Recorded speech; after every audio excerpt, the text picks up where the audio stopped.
राज्यामध्ये आज सर्वदूर पाऊस कोसळतोय। मराठवाड्यामध्ये मोठ्या प्रमाणावर पाऊस होतोय। मुंबईची जवळपास तुंबई झालेली आहे। मुंबईमधल्या अनेक शाळा आज दुपारच्या सत्रामध्ये ज्या भरणार होत्या त्या बंद ठेवण्यात आलेल्या आहेत। मुंबईच्या रस्त्यांवरून वाहनं मुंगीच्या गतीने अक्षरशः पुढे सरकतायत। रेल्वे गाड्या चालू आहेत, मात्र त्यांचाही वेग प्रचंड मंदावलेला आहे आणि गेल्या 2-3 दिवसात जो काही पाऊस सुरू आहे त्यामुळे वातावरण थंडगार आहे। खरं तर हा श्रावणातला पाऊस आहे, त्यामुळे पावसाचा जोर ही संततधार पाऊस ज्याला आपण म्हणू शकतो असा आहे। त्यामुळे सगळेजण या पावसाचा जर वाहतुकीचा मंदावलेला वेग सोडला तर बऱ्यापैकी आनंद सुद्धा घेताना दिसतात। मान्सूनमध्ये पावसाचा असा आनंद घेण्याची संधी फार कमी वेळेला मिळते, पण गेल्या काही दिवसांमध्ये पावसामुळे जे काही घडलंय त्यामुळे हा पाऊस जेव्हा जेव्हा आनंद देतो तेव्हा तेव्हा त्याच्या मागे घडलेल्या काही घटना मात्र विचार करायला लावतात। महाराष्ट्राचा आजचा विचार करायचा झाला तर आपल्या सगळ्यांचे नजर वळते ती नांदेडकडे। नांदेडमधल्या मुखेड तालुक्यामध्ये प्रचंड पाऊस झालाय काल रात्री। इतका पाऊस झाला काल की इथली जवळपास 7-8 गावं ही पाण्यामध्ये अक्षरशः बुडून गेलेली आहेत। अनेक लोकांना रेस्क्यू करावं लागलं। विचार करा, मराठवाड्याचा भाग, मराठवाड्यामध्ये मुळातच पावसाचं प्रमाण कमी असतं। अशा भागामध्ये एका जिल्ह्यातल्या एका तालुक्यातल्या काही गावांना इतक्या मोठ्या पावसाचा सामना करावा लागतोय। पाऊस इतका जास्त झाला, पाणी इतकं वाढलं की घरदारं तर बुडलीच बुडली, पण गाड्या सुद्धा पाण्यामध्ये तरंगायला लागला। इतकं झालं की त्याच्यानंतर एनडीआरएफला बोलवावं लागलं आणि अनेक लोकांना रेस्क्यू करून बोटीच्या साहाय्याने बाहेर काढावं लागलं। मराठवाड्यामध्ये असं दृश्य दुर्मिळ, पण हे दृश्य आणखीन घातक ठरतं, चिंताजनक ठरतं तेव्हा जेव्हा की हे फक्त काही गावांमध्ये 2-3 गावांपुरती मर्यादित असतं आणि याचं कारण असतं ढगफुटी। गेल्या काही दिवसांमध्ये हा शब्द ऐकला नाही असा माणूस तुमच्या आजूबाजूला सापडणार नाही, कारण काश्मीर असू देत, महाराष्ट्र असू देत किंवा मग उत्तराखंड असू देत, कुठे ना कुठेतरी ढगफुटी होते आणि त्याची भयावह दृश्य आपल्या समोर येतात। अगदी काही सेकंदांमध्ये येणारी ही नैसर्गिक आपत्ती लाखोंचं नुकसान करते आणि लाख मुलांचे जीव घेऊन जाते। पण ही ढगफुटी म्हणजे नेमकं आहे काय? का होते ही? हा काय फक्त वातावरण बदलाचा परिणाम आहे का? आणि जर आपल्याकडे विज्ञान इतकं प्रगत झालेलं असेल तर ह्याची आगाऊ कल्पना मिळू शकत नाही का? लोकांचे जीव वाचवता येऊ शकत नाहीत का? असे अनेक प्रश्न या निमित्तानं निर्माण होतात। भारतासाठी ढगफुटीचं भविष्य काय असेल? भविष्यात हे संकट आणखीन गहिरं होऊ शकतं का? असाही प्रश्न आहे। या सगळ्या प्रश्नांची उत्तरं आज आपण 5चा पंचनामामध्ये शोधणार आहोत, पण त्या अगोदर बघूयात की गेल्या महिनाभरामध्ये नेमकं काय काय घडलेलं आहे आणि ही ढगफुटी म्हणजे आहे नेमकं काय?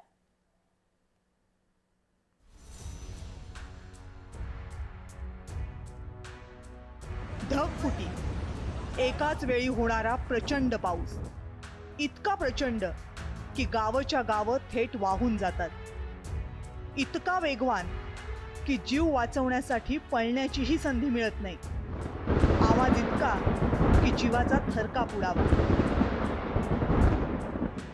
अवघ्या काही मिनिटांमध्ये येणारी ही नैसर्गिक आपत्ती सध्या अवघ्या देशासाठी चिंतेची बाब बनली आहे। या वर्षीच्या मान्सूनमध्ये उत्तराखंड, काश्मीर आणि महाराष्ट्र या 3 राज्यांना या ढगफुटीचा जोरदार फटका बसलाय। 22 जुलै 2025 महाराष्ट्रातलं अकोल्यातल्या बाळापूरमध्ये ढगफुटी सदृश्य पाऊस झाला। पारस परिसरातील 5 ते 6 गावात प्रचंड पाऊस बरसला। या पावसामुळे या परिसरातल्या अनेक घरांमधलं सामान वाहून गेलं। 5 ऑगस्ट 2025 उत्तरकाशी, उत्तराखंडमधल्या डोंगर माथ्यावर प्रचंड ढगफुटी झाली आणि याचा सगळ्यात मोठा फटका बसला तो उत्तरकाशी जिल्ह्यातील धराली गावाला। पाण्याच्या वेगवान लोंढ्यात अवघं धराली गाव जमीनदोस्त झालं। 40हून अधिक जण गाळात कायमचे बेपत्ता झाले। 14 ऑगस्ट 2025 जम्मू काश्मीर मधलं किश्तवाड, ढगफुटीमुळे अचानकपणे प्रचंड पाण्याचे लोट डोंगरावरून खाली आले। काहीही कळायच्या आत शेकडो लोक पाण्याच्या त्या प्रवाहात सापडले। जवळपास 51 लोकांचा मृत्यू झालाय तर 101 जखमी आहेत। 17 ऑगस्ट 2025 नांदेड, महाराष्ट्र। नांदेडमधल्या मुखेड तालुक्यात जबरदस्त पाऊस झाला। मुखेड तालुक्यातली 6 गावं पाण्याखाली गेली। रावणगाव आणि हसनाळ गावामध्ये नागरिक अडकून पडले। रविवारी नांदेडमध्ये झालेल्या ढगफुटीमुळे 6 गावं पाण्याखाली गेली, गाड्या पाण्यात वाहून गेल्या, शेकडो संसार एका क्षणात उद्ध्वस्त झाले। तर या ठिकाणी बीड, लातूर आणि नांदेड या ठिकाणी मोठ्या प्रमाणात पूरस्थिती आहे. मागच्या काळात हिंगोली, परभणीतही पाऊस जोरात आला, पण आताच्या परिस्थितीमध्ये गेले 2 दिवस आणि पुढचे 3 दिवस बीड, लातूर आणि नांदेड इथली पूरस्थिती जी आहे ही जरा संभावित आहे.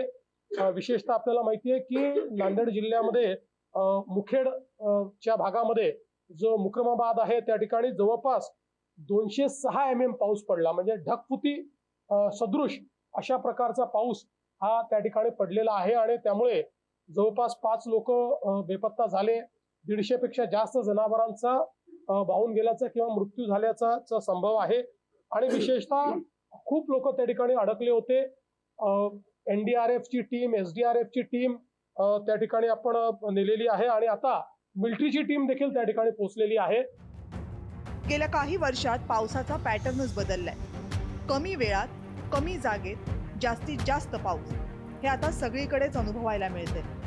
पण या सगळ्यालाच ढगफुटी म्हणायचं का? ढगफुटी म्हणजे नेमकं काय? तासाभरामध्ये 100 मिलीमीटर पेक्षा जास्त पाऊस. इतका पाऊस फक्त 20 ते 30 चौरस किलोमीटर परिसरामध्ये पडतो तेव्हा ढगफुटी होते. इंग्रजीमध्ये ढगफुटीला क्लाउड बर्स्ट म्हणतात. सोप्या शब्दात अगदी कमी वेळेत क्षमतेपेक्षा जास्त पाऊस पडणं म्हणजे ढगफुटी. ढगफुटी ही अनेकदा उंच आणि डोंगरी भागात होते. जमिनीवर अचानकपणे मोठा पाऊस पडतो. ढगफुटी होताना प्रचंड गडगडाट होतो. ढगफुटीमुळे अचानक मोठा पूर येतो. जेव्हा ढगांमध्ये जास्त आर्द्रता असते तेव्हा ढग खूप जड होतात आणि या ढगांना हवेचा दाब सहन करणं अशक्य होतं. या ढगांमध्ये अतिरिक्त पाण्याचा साठा होतो आणि अचानकपणे हे सगळं पाणी खाली येतं. पाण्याचा प्रचंड लोट अचानक आल्यामुळं ढगफुटीमुळे होणारं नुकसानही मोठं असतं. इतर काही नैसर्गिक आपत्तींप्रमाणे ढगफुटीचा आगाऊ अंदाजही लावता येत नाही, कारण ही अत्यंत कमी वेळात होणारी नैसर्गिक प्रक्रिया आहे. त्यामुळेच ढगफुटी ही सध्या भारतच नाही तर जगभरातील अनेक देशांची डोकेदुखी बनली आहे. ब्युरो रिपोर्ट, जय महाराष्ट्र. आणि ही ढगफुटी नेमकी का होते? गेल्या काही वर्षांमध्ये याचं प्रमाण वाढलंय का? यामुळे होणारं नुकसान टाळता येऊ शकतं का? असे प्रश्न आपण हवामान तज्ज्ञांना विचारणार आहोत. माझ्या सोबत आहेत KS होसाळीकर सर, जे गेली अनेक वर्ष हवामान तज्ज्ञ म्हणून महाराष्ट्राला परिचित आहेत. होसाळीकर सर, नमस्कार. स्वागत आहे आपलं जय महाराष्ट्रमध्ये. नमस्कार.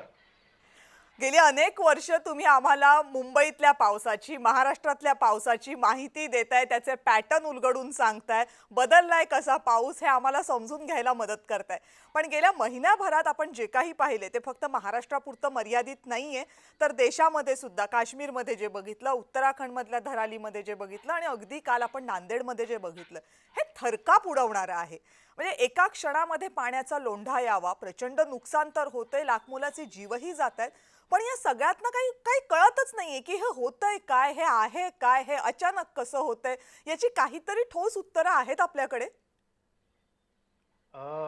याचं उत्तर हो पण आहे आणि काही प्रमाणामध्ये नाही पण आहे. हम्म. आपण जी चर्चा सुरू केली त्याच्यामध्ये मी ऐकत होतो की ढगफुटी ज्याला आपण क्लाउड बस्ट म्हणतो, तर सर्वसाधारणतः ढगफुटी याच्या अगोदर पण होत होती. असं नाही की हे आताच होतंय. हम्म. आणि फक्त क्लायमेट चेंज ज्याला म्हणतो किंवा हवामानामध्ये होणारे जे तीव्र बदल आहेत, हम्म. तर तापमान वाढीमुळे सर्वसाधारणतः हवेची आर्द्रता शोषून घेण्याची क्षमता खूप वाढते. ओके. म्हणजे 1 डिग्री तापमानामुळे जवळजवळ 6 ते 7 पट आर्द्रता ते जास्त शोषून घेऊ शकतं हम्म. आणि त्याच्यामुळे मग निर्माण होणारे जे ढग आहेत हम्म. त्याच्यामध्ये तशाच प्रमाणामध्ये मोठ्या पावसाची शक्यता निर्माण होते. ओके. अर्थात एक इथे माझ्या सर्व श्रोत्यांना मी सांगू इच्छितो अतिशय विनम्रपणे हम्म. की बऱ्याचदा ढगफुटी किंवा ज्याला आपण क्लाउड बस्ट म्हणतो, हा थोडासा लूजली किंवा सैलपणे वापरण्यात येणारा शब्द आहे असं माझं मत आहे. बऱ्याचदा ढगफुटी ती नसते. बऱ्याचदा तो एक एक्स्ट्रीमली हेवी किंवा व्हेरी हेवी ज्याला आपण म्हणतो अशा प्रकारचा पाऊस असतो. हम्म. पण त्याचा परिणाम किंवा त्याचा जो प्रभाव असतो हा बऱ्याचदा ढगफुटी सदृश असतो आणि त्यामुळे मग बऱ्याचदा त्याला काही जण त्याला ढगफुटी असं नाव देऊ शकतात. हम्म. आपण विचारलं की हा नेमका कुठे होऊ शकतो, तर सर्वसाधारणतः जी ठिकाणं आहेत जिथे ढगफुटीची वारंवारता किंवा स्टॅटिस्टिक्स जी जास्त आहेत ती डोंगराळ भागामध्ये आहेत, म्हणजे हम्म, हम्म, उत्तरेकडच्या जी डोंगराळ भागामध्ये आहेत. तर त्या ठिकाणी अशा प्रकारची अ, अ, ढगफुटी होऊ शकते, ज्याला आपण क्लाउड बस्ट म्हणतो. हम्म, ढगफुटीचे दोन महत्वाची कारणं असतात. एक कारण हे आहे की तिथे असणारी अ, उपलब्ध असलेली आर्द्रता अतिशय जास्त प्रमाणामध्ये शोषून घेणारी आणि ढगांना वर जाण्यासाठी संभाव्य असलेली एखाद्या पर्वताचा कडा किंवा एखाद्या डोंगराळ भागामध्ये असलेला उंचच्या उंच कडा, ज्याच्या साह्याने तो जी आर्द्रता आहे ती हवेमध्ये अतिशय वर जाते. हम्म, आणि ती जेवढी वर जाईल तेवढं त्याचं आर्द्रतेचं मग पाण्यामध्ये मग त्याचं रूपांतर होऊन मग तो ढग एकदम हेवी होतो आणि हा. त्याच्यानंतर मग आपल्याला ढगफुटी सदृश्य पाऊस दिसायला मिळतो. सर, तुम्ही आत्ता मला सांगितलं की आर्द्रता जिथे, कारण हवामान मध्ये झालेले बदल, पण त्यातलं स्पेसिफिक तुम्ही सांगितलं की तापमान वाढ, की ज्याच्यामुळं आर्द्रता वाढते, हवेमधलं पाण्याचं प्रमाण वाढतं, कारण बाष्पीभवन तापमान वाढलं की होणार हे निश्चित आहे.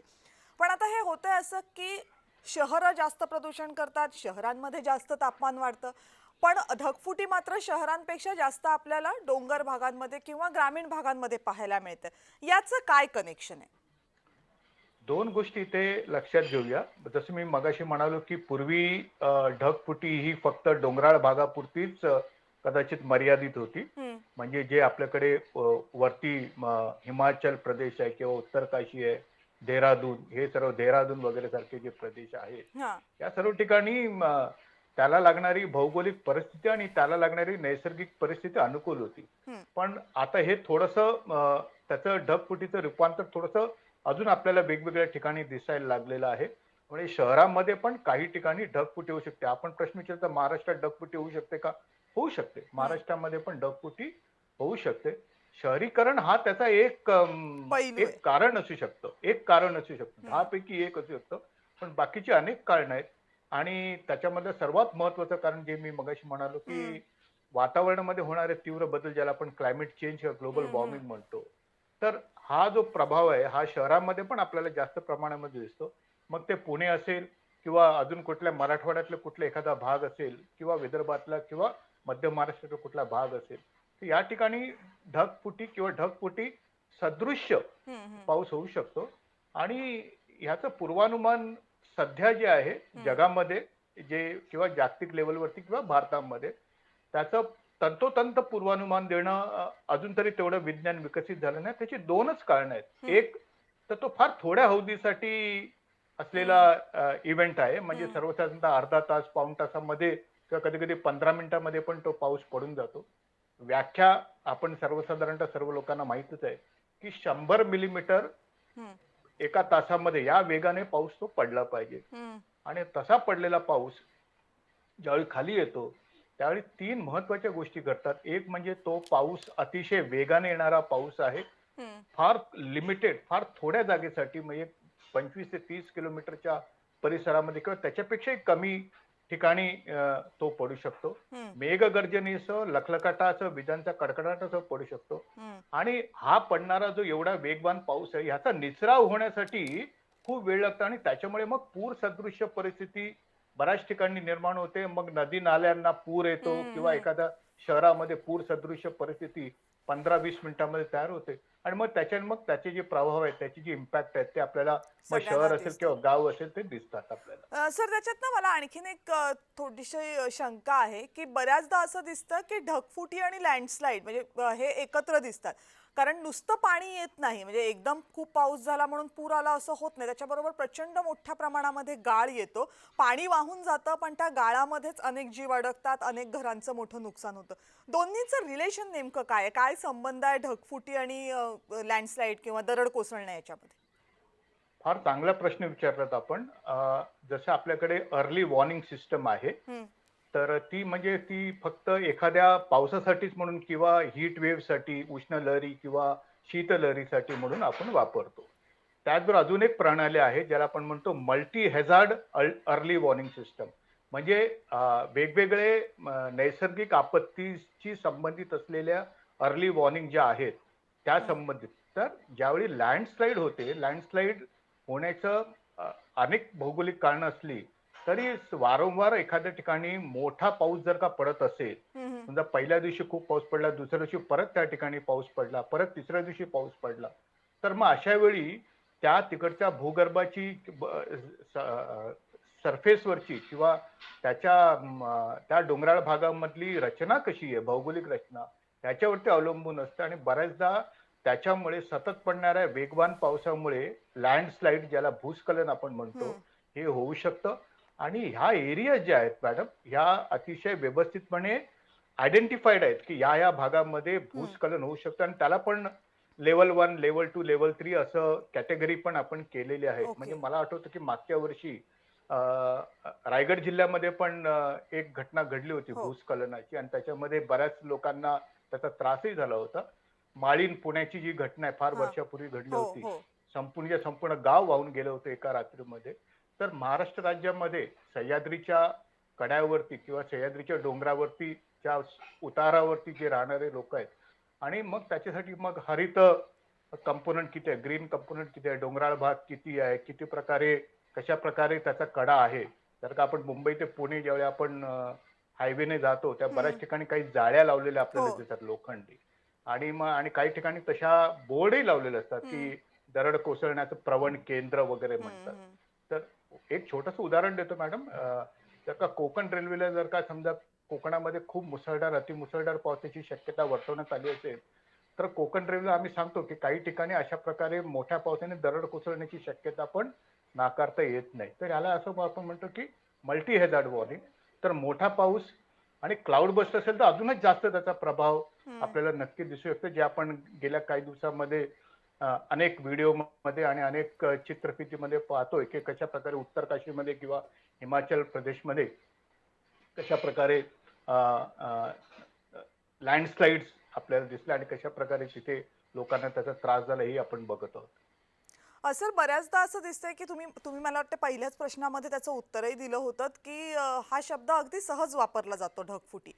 पण पावसाचा पॅटर्न जर गेल्या काही वर्षांमध्ये बघितला तर कमी जागेत कमी वेळात जास्त पाऊस हा पॅटर्न तर सगळीकडे दिसतोय.